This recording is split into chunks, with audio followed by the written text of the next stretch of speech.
우리 함께 읽은 오늘 본문의 말씀은 유다 왕 아사에 대한 말씀입니다. 아사는 분열 왕국 유다의 세 번째 왕입니다. 우리가 알다시피 사울과 다윗, 솔로몬까지는 통일 왕국 시대의 왕이고, 르호보암, 아비암, 그리고 오늘 본문의 이 아사 왕은 분열 왕국 시대 중에서 남유다의 왕들입니다. 그래서 열왕기 말씀을 여러분 읽어보시면 이 두 나라의 왕들을 교차적으로 설명하고 있다는 것을 발견할 수 있을 것입니다. 예를 들면 북이스라엘 왕 누구 때에 또 몇 년 차에 남유다의 왕 누가 왕이 되었다, 아니면 반대로 유다의 왕 누구 때에 누가 이스라엘의 왕이 되었다 하는 그런 식으로 설명하는 내용입니다. 오늘 우리 읽은 9절의 말씀도 그런 설명으로 시작되고 있죠. 이스라엘의 여로보암 왕, 여기서 이스라엘이라는 것은 북이스라엘을 말하는 것입니다. 이스라엘의 여로보암 왕 제20년에 아사가 유다의 왕이 되었다 하는 것입니다. 그러나 우리 이런 단지 이런 시대적인 정보를 주는 이런 설명, 이런 이유 말고도 이 각각의 왕을 열왕기에서 설명하고 배치하는 데에는 사실 중요한 신학적인 이유와 목적이 그 안에 담겨 있습니다. 그게 어떤 것일까요?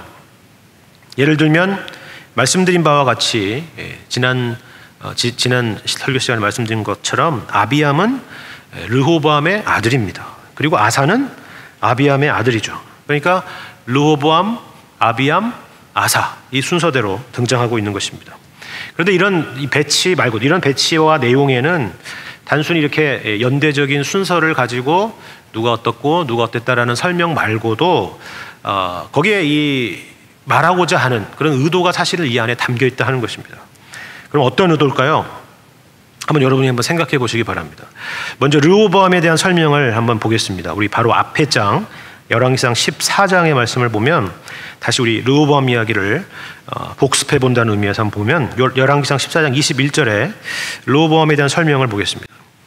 솔로몬의 아들 르호보암은 유다 왕이 되었으니 르호보암이 왕위에 오를 때의 나이가 41세라.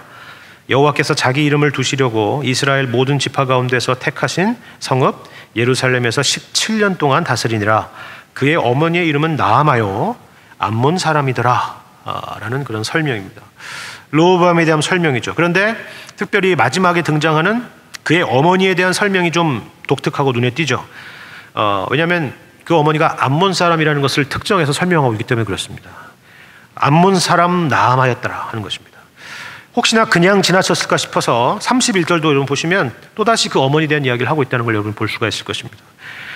다만 그의 어머니에 대한 출신에 대한 정보를 우리에게 주려는 것이 아니라 그 어머니가 그 남편이었던 솔로몬과 그리고 그 아들 르호보암에게 미쳤던 그런 부정적인 영향에 대한 어떤 단서를 두려고 이런 내용들을 설명하고 있는 것입니다. 그 결과가 그럼 어떠했느냐? 바로 이어서 22절에 이하에 등장하고 있습니다. 22절 이하를 다시 보시면, 유다가 여호와 보시기에 악을 행하되 그의 조상들이 행한 모든 일보다 뛰어나게 하여 그 범한 죄로 여호와를 노엽게 하였으니 이는 그들도 산 위에와 모든 푸른 나무 아래에 산당과 우상과 아세라상을 세웠음이라.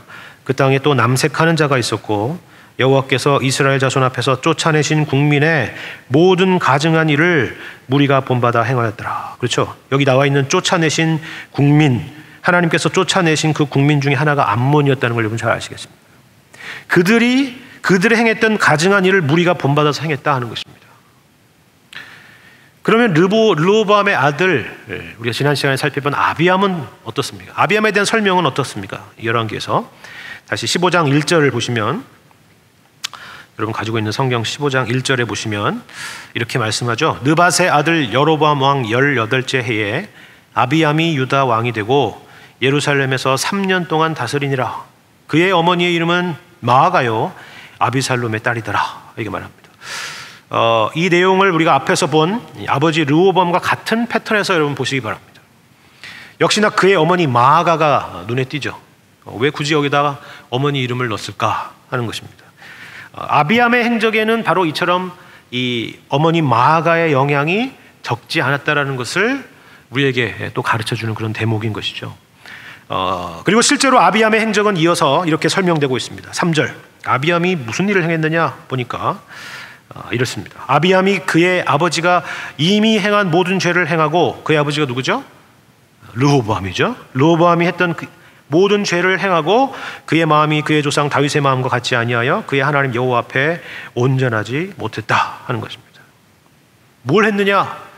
우리가 관심 있는 그거에는 설명이 없고 구체적인 내용이 없고, 그의 아버지가 이미 행한 모든 죄를 범했다 하는 것입니다.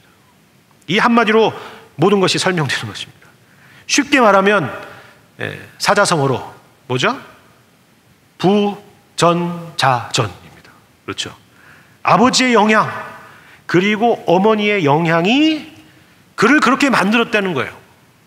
아시겠습니까? 우리 모두가 수긍할 만한 그런 패턴입니다. 그렇지 않습니까? 그 아버지의 그 아들이었더라. 여기 무슨 반발이 있겠습니까? 그런 환경에서는 당연히 그런 사람이 나올 수밖에 없지 않겠는가 하는 것입니다. 여러분, 벌써 오래된 영화인데 친구라는 영화를 보면 그 선생님이 학생을 체벌하면서 묻는 유명한 질문이 있죠. 그게 뭐죠?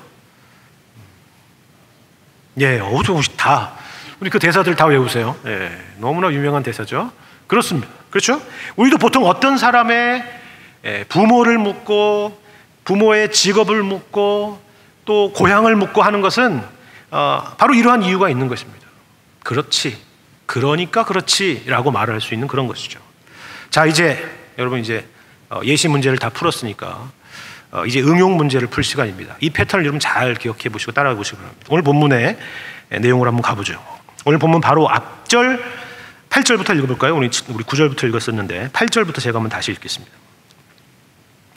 아비암이 그의 조상들과 함께 자니 다윗성에 장사되고 그 아들 아사가 대신하여 왕이 되니라. 이스라엘의 여로보암 왕 제20년에 아사가 유다 왕이 되어 예루살렘에서 41년 동안 다스리니라. 그의 어머니의 이름은 마아가라 아비살롬의 딸이더라. 아버지는 아비암, 그의 어머니의 이름은 마아가라 했습니다.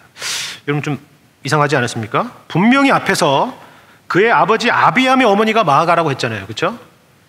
근데 여기도 마아가죠.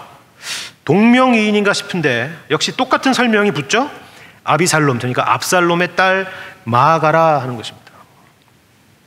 어떻게 마아가는 아버지 아비암의 어머니이기도 하고 그 아들 아사의 어머니이기도 한가? 그런 궁금증이 당연히 들어야 되는 게 정상입니다. 그래서 어떤 학자는 여기서 여기에는 분명히 근친상간의 죄가 있지 않았을까 하는 것을 판단하는 그런 학자들도 있습니다. 물론 그럴 가능성도 전혀 배제할 수는 없겠지만 가장 일반적으로 해석하는 그런 내용은 여기 마아가를 바로 위의 어머니가 아닌 할머니로 보는 것입니다. 지난번에도 말씀드렸지만 히브리어에서는 이와 같은 방식을 종종 사용하기 때문에 그렇습니다. 그래서 혹시 여러분 NIV 성경을 가지고 계신 분들은 여기 어머니를 특별히 의역을 해서 할머니로 번역한 것을 볼 수가 있을 것입니다. 그런데 재미있는 것은 이것이죠. 그를 낳은 어머니는 누구인지에 대한 이름도 없고 설명도 없는데 도리어 그의 할머니, 그러니까 그의 아버지 아비암에게도 지대한 영향을 미쳤던 그 마아가를 또다시 그 손주 출생의 내용에 기록하고 있다는 것은 분명히 의미심장한 것이라는 겁니다. 그만큼 두 세대를 걸쳐서 이 마아가라는 이 여인의 영향이 이 궁 안에서 엄청났다는 것을 우리가 상상할 수 있는 부분입니다. 궁궐을 쥐락펴락하는 그런 권세를 가지고 있었다는 것을 추측할 수가 있는 거죠.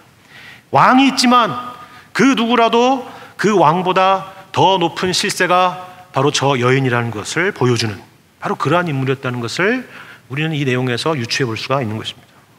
13절에 보면 이 할머니 마아가를 가리켜서 태후의 자리에 있었다라고 말하는데 이것이 공식적으로 있는 직함이었는지는 우리가 알 수가 없지만 이 성경에서 특별히 열왕기에서 이와 같은 자리에 있었던 또 다른 인물이 아합의 부인이었던 이세벨이었다는 것을 우리가 생각해 보면 그가 어느 정도의 위치의 사람이었는지를 짐작해 볼 수가 있는 것입니다. 르호보암이 이미 행한 그 모든 죄를 행했던 그의 아버지 아비암의 아들, 그리고 여전히 궁궐에서 무소불위의 권력을 쥐고 있는 할머니 마아가의 권세 아래에서 태어난 아사. 그는 과연 어떤 인물이 될 것인가? 이렇게 성경은 우리에게 똑같은 패턴을 두고 질문을 하는 것이죠. 앞에서 예시 문제를 풀었으니까 아비암의 문제에서 이번에는 이제 이 응용 문제를 한번 풀어보라는 것이죠. 정답은 무엇입니까? 그 아버지의 그 아들, 그리고 그 할머니의 그 손주겠죠. 그렇죠? 근데 놀라운 반전이 일어나는 것을 볼 수가 있습니다. 오늘 11절 말씀 한번 볼까요? 전혀 다른 결론이죠. 11절 말씀. 아사가 그의 조상 다윗같이 여호와 보시기에 정직하게 행하여 남색하는 자를 그 땅에서 쫓아내고 그의 조상들이 지은 모든 우상을 없애고 또 그의 어머니 마아가가 혐오스러운 아세라 상을 만들었으므로 태후의 위를 폐하고 그 우상을 찍어 기드론 시냇가에서 불살랐으나 다만 산당은 없애지 아니하니라. 그러나 아사의 마음이 일평생 여호와 앞에 온전하였으며 그가 그의 아버지가 성별한 것과 자기가 성별한 것을 여호와의 성전에 받들어 드렸으니 곧 은과 금과 그릇들이더라. 그의 조상 다윗같이 여호와 보시기에 정직히 행했다. 아사의 마음이 일평생 여호와 앞에 온전했다. 이것이 바로 아사에 대한 열왕기의 평가인 것입니다.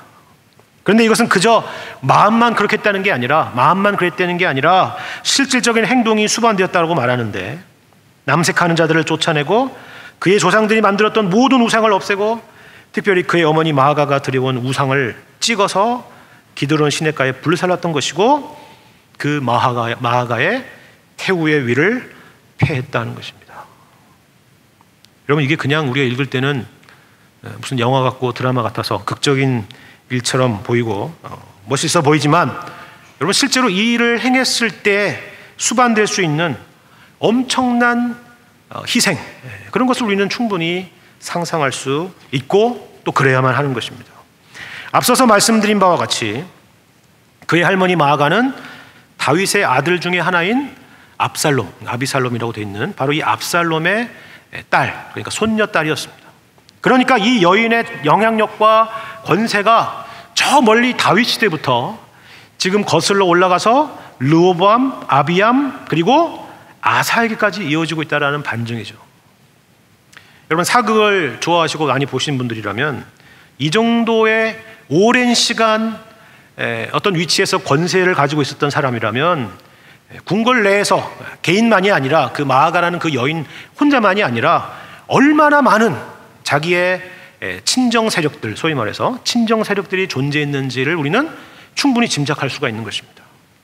그러니까 이런 자리에 있었던 마아가의 태후의 위를 폐한다는 것은 단순히 한 사람을 폐하는 그런 정도의 문제가 아니라 그만큼 엄청난 정치적인 위험을 감수할 수밖에 없었던 그런 일이었다는 것을 우리에게 말해주는 것입니다. 오히려 적당히 하면서 할머니 마아가를 자기의 우군으로 삼았다면 어떻게 보면 왕의 자리를 더 잘 보존받을 수 있었을지도 모르겠습니다. 그러나 과감히 그 일을 단행했습니다. 그런데 오히려 그가 유다 왕이 되어서 다스린 연수는 단명한 것이 아니라 몇 년이라 그러죠? 41년이나 됐다라고 말합니다. 41년. 굉장히 긴 시간이죠. 이 기간 동안에, 이 아사가 다스렸던 이 41년의 기간 동안에 북이스라엘 왕은 벌써 4번이나 바뀌게 됩니다. 놀랍죠. 그리고 그의 아버지 아비암은 고작 3년이라는 기간 동안을 통치했다는 것을 생각해 볼 때 이것은 상당히 긴 시간입니다. 놀라운 일입니다. 그렇다면 누가 이 아사의 개혁을 하는 데 있어서 영향을 주었는가? 누가 이런 아사를 만들었는가 하는 그런 궁금증이 들지 않습니까? 그의 부모도 아니고 그의 할머니는 더더욱 아니고, 그렇죠? 누가 이런 반전을 만들었을까 하는 생각을 갖게 되는 것이죠. 어떤 제사장이었을까? 아니면 어떤 선지자였을까? 아니면 왕실의 관리 중에서 어떤 경건한 사람이었을까 하는 그런 생각을 우리가 갖게 되는 것입니다. 물론 같은 시대를 다루는 역대하 말씀을 여러분 읽어보시면 그 시대에는 이 아사랴라는 선지자와 하나니라는 선견자가 있었다라고 말합니다. 하지만 이들 때문에 아사가 변화를 받아서 개혁을 시작했다는 내용은 없고, 특별히 오늘 본문의 열왕기에서는 아예 이 선지자들에 대한 이야기 자체도 언급되어 있지 않습니다. 물론 아사가 그 누구의 도움이나 영향도 없이 갑자기 태어나면서부터 딴 사람이 되어가지고 이런 개혁을 단행했으리라고 상상하는 것은 사실 상식적이지는 않은 일이긴 합니다. 왜 그에게 신앙의 멘토나 아니면 신앙의 조력자가 없었겠습니까?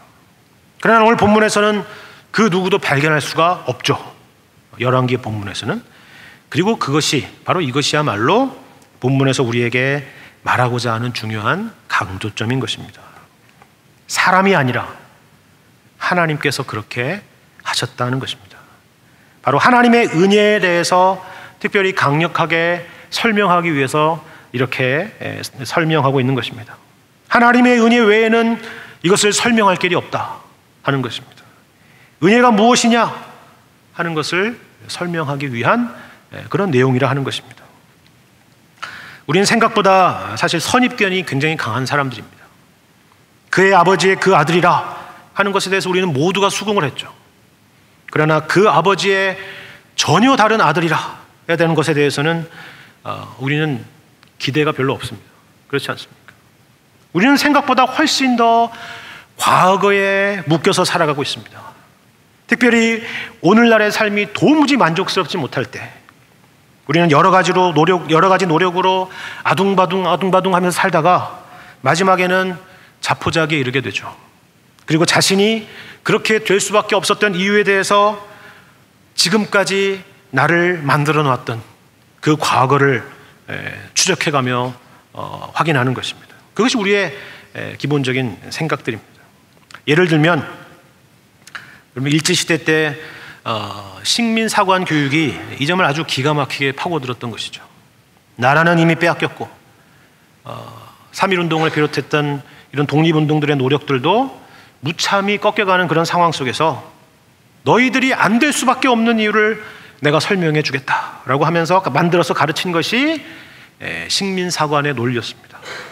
계속 패배의식과 절망감 속에 살도록 그렇게 한 것이죠. 국가적으로 역사적으로도 그런 일이 있었지만 개인적으로도 마찬가지입니다. 저는 20세기의 심리학의 발전이라는 것이 우리에게 가져다 준 긍정적인 측면을 부정하지는 않습니다. 하지만 그 폐해도 만만치 않았는데, 특별히 기독교적인 의미에서 맥락에서 그 폐해도 만만치가 않았는데, D.A. 칼슨이 쓴 힘써 하나님을 알자라는 책에 인용된 애너 러셀이라는 사람이 쓴 글이 그것을 잘 표현하고 있다고 생각이 돼서 이 시간 잠깐 인용해서 말씀을 드려보겠습니다. 이렇게 쓰고 있습니다. 정신과 의사에게 정신 분석을 받으러 갔어. 반말을 하는 걸 용서하십시오. 이 책에 그렇게 나온 거니까 그렇게 하고 있습니다. 내가 고양이를 죽이고 남편을 때려서 눈을 멍들게 만든 이유가 궁금했거든. 의사는 나를 푹신한 소파에 눕히고 진단에 들어갔지. 그가 내 무의식에서 들춰낸 내용은 이렇다네. 내가 1살 때 엄마는 내 인형을 트렁크에 숨겼어. 그래서 나는 지금 언제나 술에 취할 수밖에 없었던 거야. 2살 때 나는 아빠가 가정부에게 키스하는 걸 봤어. 그래서 난 지금 도벽에 시달리는 거야. 3살 때 나는 남동생과 오빠들에게 애증을 동시에 느꼈어. 그래서 나는 연인들을 모두 독살하게 된 거야. 하지만 난 행복해. 이제 교훈을 배웠거든. 내가 잘못한 일은 모두 남의 탓이더군. 물론 이것은 하나의 풍자죠. 그러나 풍자라는 것은 현재 뒤틀린 현실을 고발하기 위해서 특정한 현실을 확대시켜서 고발하는 방식입니다. 모든 원인은 과거의 어떤 환경에 있고 과거의 누군가에게 있다고 주장하는 그런 정신 분석학을 고발하는, 그것을 풍자하는 내용입니다. 그런데 거기에는 진리가 설 자리도 없고 애너 러셀이 풍자한 대로 자신의 모든 행동이 이처럼 과거의 어떤 지나간 일들로 정당화되는 것입니다. 물론 원인이 없는 결과는 없고 과거가 없는 현재라는 것은 없습니다. 과거에 매이지 말고 오늘을 새롭게 살자, 그렇게 단순한 이야기를 하려고 하는 것도 아닙니다. 근거 없는 긍정주의를 말하려는 것도 아닙니다. 우리는 과연 복음을 믿고 있는가? 우리는 과연 하나님의 일하심을 믿고 있는가? 우리는 과연 하나님의 은혜를 믿고 있는가 하는 것입니다. 아니면 다만 운명론이나 인과론에 매여서 그것이 우리의 인생의 전부라고 생각하며 살고 있지는 않는가 생각해 봐야 하는 것입니다. 제가 늘 말씀드리지만 열왕기 말씀은 바벨론의 포로로 와 있는 이스라엘 백성들에게 주어진 말씀이라는 것을 놓쳐서는 안 된다라고 말씀을 드렸습니다. 그들이 바로 이 열왕기의 1차 독자들이었습니다. 그들이 가지고 있었을 생각들을 생각해 보시기 바랍니다. 패배의식, 절망감, 아마 그런 생각들이 그들의 마음에 가득 차 있을 것입니다. 그리고 누구를 원망할 대상을 찾았겠죠. 우리가 함께 읽고 있는 요즘 함께 읽고 있는 에스겔 말씀을 통해서도 여러분 확인하는 것이지만 그들 머릿속에는 항상 떠나지 않는 생각이 하나 있었습니다. 그것이 뭔지 아십니까? 그들 사이에서 회자되었던 유행이었던 속담 하나가 있었습니다. 그 속담이 뭐냐면 아버지가 신 포도를 먹었으므로 아들들의 이가 시다 하는 것입니다. 아버지가 신 포도를 먹었으므로 아들의 이가 시다. 여러분 말이 됩니까? 그러나 이 속담 안에 담겨있는 그들의 내면의 생각을 우리는 읽어낼 수가 있는 것입니다. 그들의 조상들이 잘못한 결과로 우리가 이처럼 이국 땅 바벨론에서 이 고생을 하게 되었다는 것입니다. 이에 대한 하나님의 대답입니다. 예레미야 31장 29절 이하의 말씀에 이렇게 말씀하고 있습니다. 그때 그들이 말하기를 다시는 아버지가 신포도를 먹었으므로 아들들의 이가 시다 하지 아니하겠고 신포도를 먹는 자마다 그의 이가 신 것 같이 누구나 자기의 죄악으로 말미암아 죽으리라 말씀합니다. 예레미야 선지자는 분명히 말하죠. 그렇지 않다. 누구나 자기의 죄악으로 말미암아 죽는다. 그러나 너희가 체념하고 절망하고 한숨 쉬는 일로 끝나지 않을 이유가 여기에 있다 라고 말합니다. 이어서 31절의 말씀, 우리가 잘 아는 새 언약에 대한 약속의 말씀입니다. 여호와의 말씀이니라. 보라, 날이 이르리니 내가 이스라엘 집과 유다 집에 새 언약을 맺으리라. 이 언약은 내가 그들의 조상들의 손을 잡고 애굽 땅에서 인도하여 내던 날에 맺은 것과 같지 아니할 것은 내가 그들의 남편이 되었어도 그들이 내 언약을 깨트렸음이라. 여호와의 말씀이니라. 그러나 그날 후에 내가 이스라엘 집과 맺을 언약은 이러하니 곧 내가 나의 법을 그들의 속에 두며 그들의 마음에 기록하여 나는 그들의 하나님이 되고 그들은 내 백성이 될 것이라. 여호와의 말씀이니라. 그들이 다시는 각기 이웃과 형제를 가리켜 이르기를 너는 여호와를 알라 하지 아니하리니 이는 작은 자로부터 큰 자까지 다 나를 알기 때문이라. 내가 그들의 악행을 사하고 다시는 그 죄를 기억하지 아니하리라. 여호와의 말씀이니라. 반전이죠. 여러분 그냥 읽었으니까 흐름에 맞는 거라고 생각하지 마시고 이거는 전혀 논리에 맞지 않는 이야기입니다. 그렇지 않습니까? 너희 손조들에게 죄가 있다. 그러나 너희에게는 죄가 없으니 내가 이렇게 하겠다. 이러면 논리가 맞을지도 모르겠습니다. 그러나 그렇지 않습니다. 저희 선조들에게 죄가 있다. 그리고 너희들도 똑같다. 그래서 내가 너희의 죄를 사하고 죄를 기억하지 않겠다. 이게 어떻게 논리에 맞는 설명입니까? 그렇지 않습니까? 로마서 5장의 표현으로 하자면 죄가 더한 곳에 은혜가 더욱 넘쳤다 하는 것과 같은 것입니다. 이것처럼 말도 안 되는 이야기가 없죠. 죄가 더한 곳에 은혜가 있다. 이것도 말이 안 되지만 죄가 더한 곳에 은혜가 더욱 넘쳤다. 이거는 정말 더 말이 안 되는 이야기지 않습니까? 그런데 이것이 바로 오늘 우리가 읽은 아사의 이야기죠. 하나님의 은혜가 개입되면 역사든 교회든 가정이든 개인이든 반전이 일어날 수 있다는 것입니다. 그가 아비암의 아들이며 마아가의 손자며 대대손손 우상숭배에 물든 역사의 흐름 안에 있다 할지라도 하나님의 은혜는 이 모든 것을 뒤집어 놓을 수 있다라는 말씀인 것입니다. 그리고 이것이 다만 아사의 이야기가 아니라 바로 여러분과 저에게 이 믿음이 있는지를 우리에게 묻고 있는 것입니다. 긍정 자체에 대한 믿음이 아니라 긍정의 믿음이 아니라 긍정신학이 아니라 반전을 만드시는 하나님, 죽은 자를 살리시며 없는 것을 있는 것 같이 부르시는 그 하나님에 대한 믿음이 있는지를 우리에게 묻는 것입니다. 아사는 대단한 사람이 아닙니다. 완벽한 사람은 더더욱 아니죠. 우리와 같은 사람입니다. 본문이 역시 그것을 설명하고 있습니다. 14절에 보면 다만 산당은 없애지 아니했다라고 말합니다. 미완의 개혁입니다. 그리고 16절 이하에 우리가 읽은 말씀처럼 그가 하나님을 의지하지 않고 북이스라엘과의 전쟁을 위해서 성전 곳간의 은금을 아람 왕 베나닷에게 뇌물로 줘서 위기를 모면하는 지극히 현실적인 우리와 같은 사람입니다. 이것은 손자병법에 나오는 원교 근공의 병법의 원리지 성경의 원리는 분명히 아닌 것입니다. 역대하 16장의 말씀을 보면 이러한 내용들이 더 우울한 결말로 마무리되는 것을 볼 수가 있습니다. 아사의 마지막 생애가 어떠했다라고 설명하는 내용이죠. 이 일에 대한 선견자 하나니의 책망에 대한 말씀입니다. 역대하 16장 7절 이하의 말씀을 제가 한번 읽어보겠습니다.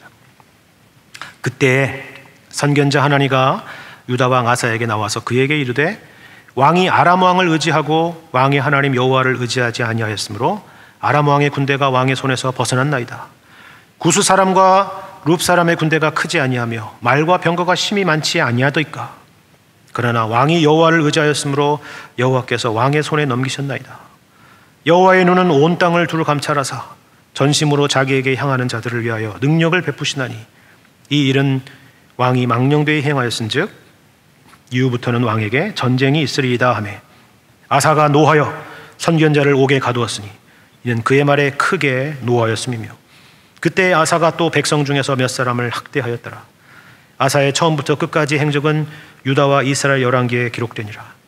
아사가 왕이 된 지 39년에 그의 발이 병들어 매우 위독했으나 병이 있을 때에 그가 여호와께 구하지 아니하고 의원들에게 구하였더라.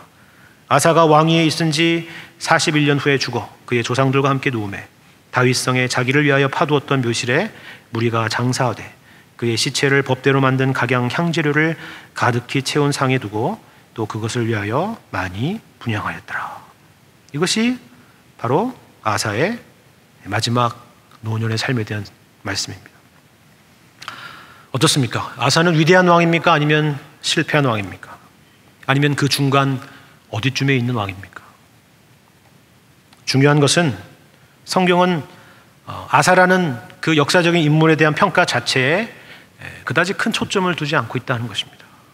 성경의 관심은 바로 이 말씀을 읽는 이스라엘 백성들과 바로 오늘 우리의 신앙에 대한 것입니다. 어떻게 아사는 말년을 이렇게 마칠 수밖에 없었는가?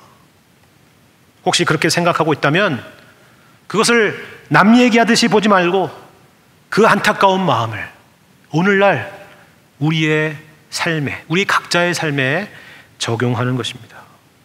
여호와의 눈은 온 땅을 두루 감찰하사 전심으로 자기를 향하는 자들을 위하여 능력을 베푸시는 분이다. 그 믿음으로 한결같이 모든 상황 속에서 우리에게 반전을 주시기를 기뻐하시는 우리 주님을 믿음으로 바라보며 매일매일을 새롭게 그리고 또 새롭게 시작하는 것입니다. 완벽하지 않아도 좋습니다. 거창하고 대단한 일을 하지 않아도 좋습니다. 과거를 탓하지 않고 아니면 과거의 성공과 영광에도 매몰되지 않고 우리를 언제든지 새롭게 하시며 회복시키실 그 하나님의 은혜를 바라보며 하루하루를 그분의 백성으로 살아가는 것입니다. 이 길을 독려하기 위해서 오늘의 이 말씀이 있다는 것을 기억하시고 이 믿음의 길을 기쁨으로 걸어가시는 여러분과 제가 되기를 주님의 이름으로 간절히 축원합니다.